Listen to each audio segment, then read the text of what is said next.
Assalomu alaykum aziz kuzatuvchilarim. Bugun men o'zimga elektronniy tonometr zakaz qildim. Aynan o'tgan safar sizga oddiy mahalliy tonometrni ko'rsatgan edim. Bu esa elektron shaklda bo'lib, yana ham bizga qulayliklar yaratib beradi. Hozir uni birgalikda ochamiz. Ochganimizda uning quvvatlagichi, hop, mana elektron ko'rsatkichi va manjetkasi chiqadi. Ochib olamiz. Manjetkasi chiqar ekan. Mana.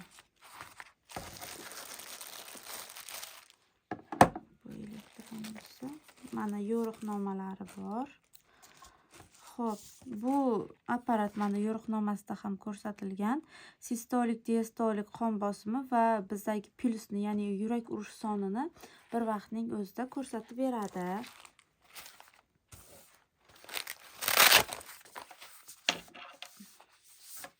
Mana bu ulanadigan qism. Aynan mana bu yerga ulashingiz kerak. Ulandi. Manjetka har doimgiday o'sha bizning bilak qismimizga o'tgan safar oddiysi qayerga qo'yilgan bo'lsa, xuddi o'sha qismga kiygizilib, bu ham juda qattiq tortilmagan, bir barmoq yo ikki barmoq sig'adigan darajada yopib qo'yilib, so'ng mana bu yerdan yoqib olinadi. Yoqqanimizda bu avtomatik bizdagi qon bosimini o'lchaydi. Qon bosimini o'lchaydi. Menimcha bu yerda batareya ham qo'ysak bo'lar ekan mana. Aynan biz zakaz qilganda 4 ta batareya ketadi ekan. Bu orqali ham foydalansak bo'lar ekan.